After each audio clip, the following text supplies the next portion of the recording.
Welcome back to County Connection. I'm Robert Henning, director at the Rockpile Museum. And with me today is a very special guest, Tara Stone King from the Rockpile Museum Association. Tara, welcome. Thank you. Thanks for having me. Yeah, so tell us a little bit about the Rockpile Museum Association and maybe how it's different than the museum.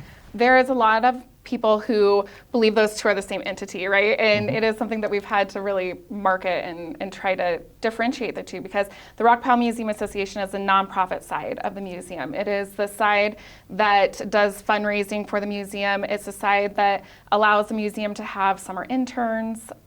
But it's not a new organization. This organization has been around for over 30 years. And it says yes whenever you ask, right? Absolutely. Let's build a homestead shack. Yes, let's, whatever it is that the asks are, the purpose of the RMA is to say yes. Yeah, and it has been around for a long time, and in my time at the museum has been extremely helpful, mostly giving us flexibility, right? It allows us to be creative in short time periods versus government, which has longer time arcs, longer projects.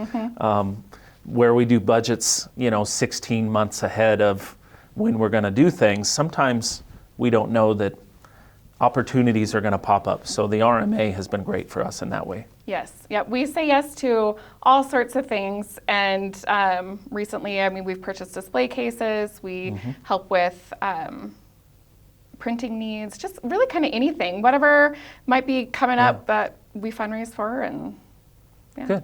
So what is coming up? What are the projects that the Rockpile Museum Association is working on? Well, our biggest one is a fundraiser this fall called the Parade of Pronghorns. It is happening on September 10th in the parking lot of the museum. And what it is actually Robert and Heather had this idea a couple years ago, and we finally were able to get the right people in place to bring it to life here. And we have 10 life-size fiberglass pronghorns that were sent out to 10 different artists from around the state, 5 here locally, and then 5 statewide. This call to artists went out in October of last year, and they have now finally, the herd is here, they've all arrived, they're ready to be placed along the museum grounds here the first part of June. Great. So tell us a little bit about, so they're all here, the artists are done, yes? Maybe describe a little bit some of the stories and the inspiration that the artists have shared with you on how they created them, how they chose pictures, color, graphics.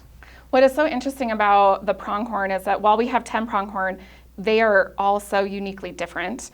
There are some who took a very modern approach to it, where everything is painted bright colors. We have bright blues and modern bricks and circles and designs. That one in particular is Bria Hammocks out of Cheyenne that I'm thinking of. And she has tile and mosaic tiles coming off the ground. And how she said is to represent that we all kind of come from the same place, and each one of us is artistically different, is different just intrinsically as well. And we make such a cool look, make such a cool design all together. That's one of them that's very modern. There's also takes that the pronghorn look like pronghorn. I think it'd be kind of fun to set them up and see if any of the pronghorn around the Rockpile kind of sniff at them. But there's some, there's some I'm thinking of.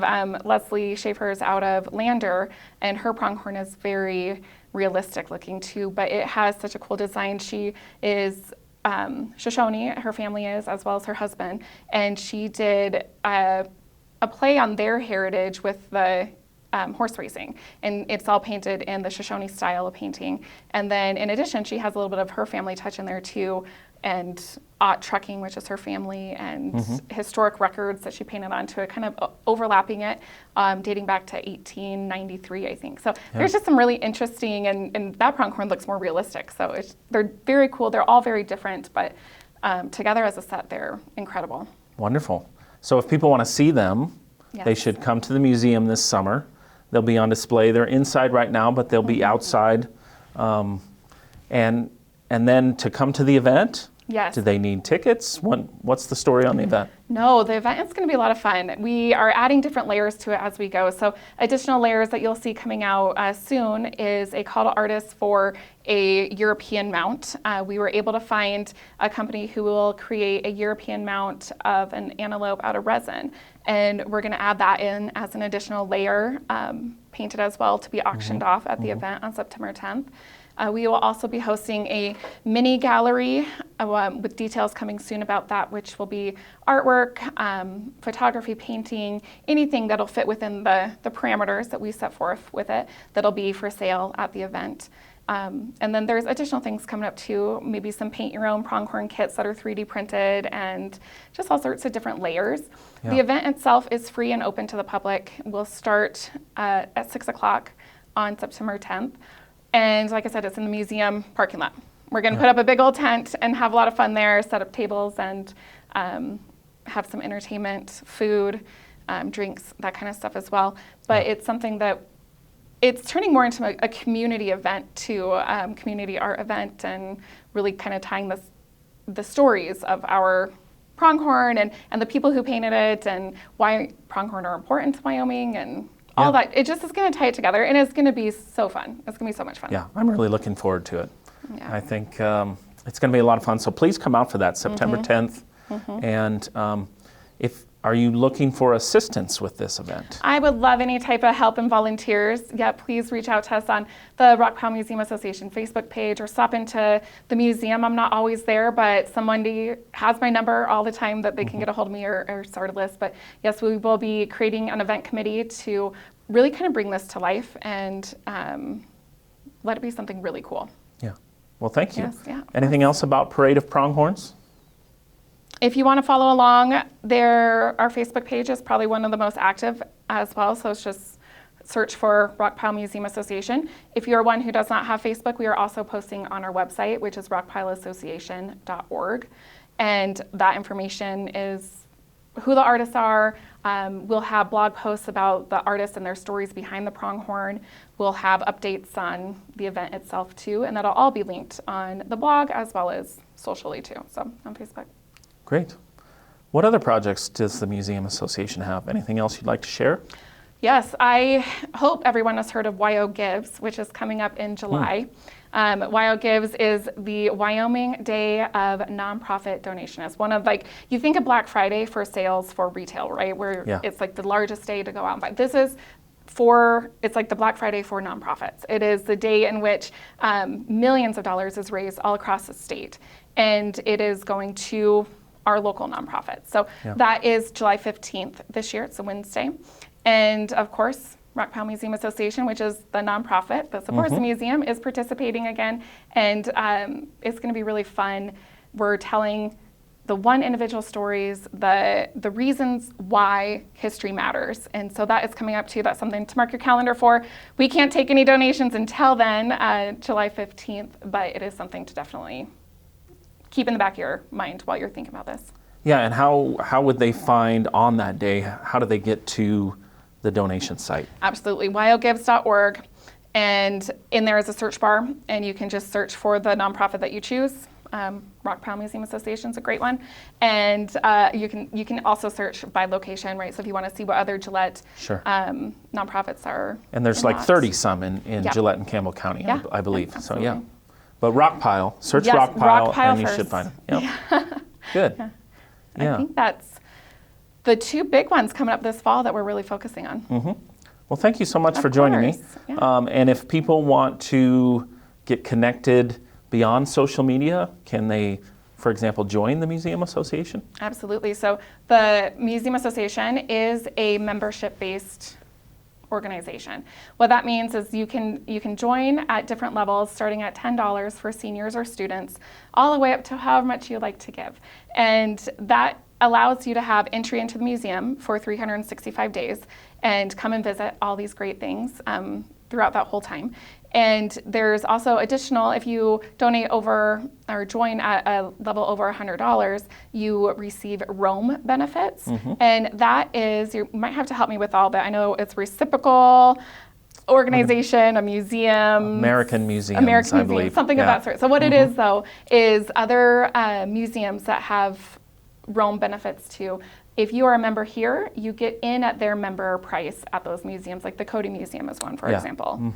And there's ones all over the the country. United States. I think there's some in Canada and Mexico as well. Yeah, and so if you join our membership at the $100 or above, you have a lot of benefits if you are going and visiting museums, or maybe it'll spark you to go and visit museums all over the country and the state. There's quite a few in Wyoming that are Rome members too. There is. Anyways, membership also allows kind of for like the first dibs on tickets. If we have ticket sales, you're kind of in the first to know.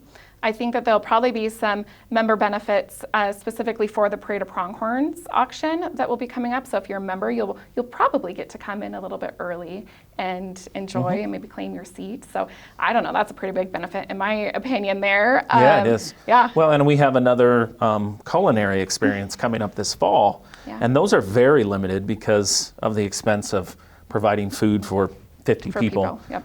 So that is a great one. If you like those experiences, being a member gives you that first chance. Yep, you get the early access too. And you just get to be part of something that is growing, and the history that is here. I mean, it's important to help us preserve that, and membership allows that. So yeah, please join. That information is also on our website, rockpileassociation.org, or stop into the museum. Perfect. Thank you. Of course. We do have a couple of June events, so I want to talk about those briefly. The first is June 18th. We will have author Paul Hedren in town, and Paul is one of my favorite authors. He's been here to speak twice before when he released his book, Powder River, about the battle just north of the county line near Moorhead, Montana. And then he came and spoke about the Rosebud Battle. He had a book a few years ago.